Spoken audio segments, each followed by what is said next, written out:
मसालों पर जहां पर तेजी को शायद नजर लग गई है। जीरे में कीमतें आसमान छूने के बाद वापस ढलान पर है। एनसीडीएक्स पर भावों में लगातार दूसरे महीने गिरावट यहां पर जारी है। वहीं अगर हल्दी की बात करें तो इसका रंग भी फीका पड़ा है। अगर इस हफ्ते की ही बात की जाए तो जोरदार गिरावट यहां पर हल्दी में देखने को मिली है। लगातार चौथे महीने भावों में गिरावट यहां पर बनती हुई नजर आई है। तीसरा मसाला यानी कि धनिया की बात करें तो भावों में रिकवरी दिखी है, लेकिन क्या धनिया निवेशकों का पोर्टफोलियो चमका पाएगा जिस तरह से बाकी मसालों ने किया, या फिर यहाँ पर भी कुछ वॉच करना चाहिए, कॉशियस तरीके से कारोबार करना चाहिए? इन सब पर बात करेंगे। साथ ही बात करेंगे यहाँ पर गिरावट के कारणों की, इन स्तरों पर कैसे अपने इसको एक्यूमुलेशन में डालें, फंडामेंटल्स क्या हैं, बुआई की कैसी तस्वीर है। इन सब पर चर्चा करने के लिए हमारे साथ जुड़े हैं अमर अग्रवाल फूड के प्रोप्राइटर अंकित अग्रवाल, मनोहर सारदा फूड्स के डायरेक्टर हार्दिक सारदा, साथ ही जोड़ेंगे अपने साथ मीट ट्रेडर्स के एक्सपोर्टर एंड इम्पोर्टर ओनर किशोर शाह को, और गोकुल एंटरप्राइजेस के प्रोप्राइटर सत्यनारायण गुप्ता भी जुड़ेंगे हमारे साथ। आप सभी का कार्यक्रम में स्वागत है। और शुरुआत यहां पर एक्चुअली हम जीरे के साथ ही कर लेते हैं, क्योंकि अच्छी खासी मुनाफा वसूली यहां पर नजर आई है। गिरावट के बाद यहां पर कारोबार बनता हुआ नजर आया है और बाजार को यह लगता है कि जब तक बुआई के आंकड़े यहां पर क्लियर नहीं हो जाते, भाव काफी हद तक इन 40,000 के स्तरों के आसपास बनते हुए रह सकते हैं। किशोर जी, कैसे देखते हैं आप करंट प्राइसेस को, और अब यहां से किस तरह की बुआई का रुझान है और किस तरह की बाजार में अवेलेबिलिटी है? नमस्कार मनीषा जी। सबसे पहले तो आपको और आपके सीनियर पूरे परिवार को दीपावली और आने वाले नए साल की हार्दिक शुभकामनाएं। विक्रम संवत 2080 आने वाले साल में सभी व्यापारियों को सुखद रहे, मैं आशा व्यक्त करता हूं जी।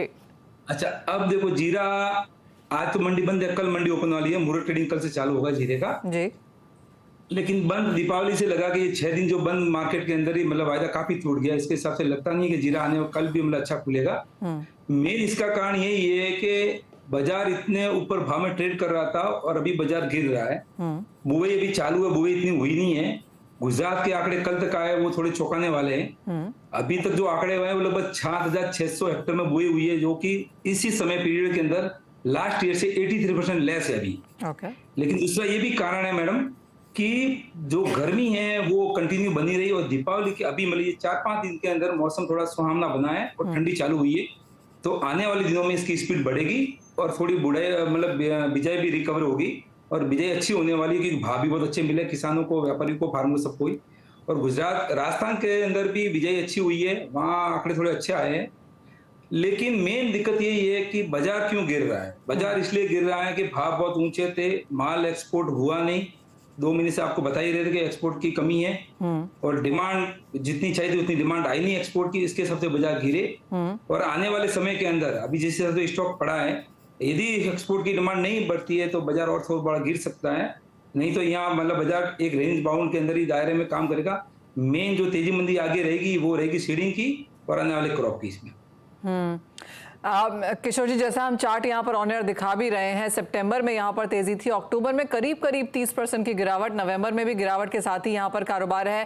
क्या यहाँ पर भाव ठहरते हुए नजर आएंगे? क्योंकि बाजार को ये भी डर था कि जो आगे वाले महीने खुल रहे हैं वहाँ पे जो बात की जा रही है, जो भाव बिड किए जा रहे हैं वो 40 के भी नीचे के थे, लेकिन 40 के ऊपर अब भाव यहाँ पर स्थिर होते हुए नजर आए हैं। आपको लगता है एक बॉटम एटलीस्ट यहाँ पर बन चुका है?